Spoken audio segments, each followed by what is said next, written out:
চট্টগ্রাম, খুলনা ও পাবনাতেও শুরু হয়েছে মাসব্যাপী ২১শে বইমেলা। উদ্বোধনের দিনই মেলায় আসতে শুরু করেন বিভিন্ন বয়সী বইপ্রেমী মানুষ।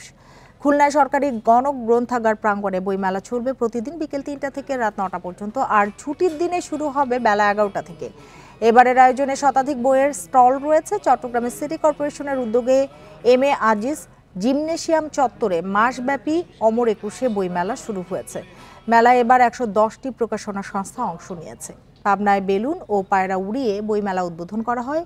মুক্তিযোদ্ধা রফিকুল ইসলাম বকুল স্বাধীনতা চত্বরে মেলায় প্রতিদিন সাংস্কৃতিক অনুষ্ঠান, আলোচনা সভা ও নতুন নতুন বইয়ের প্রকাশনা উৎসব থাকবে।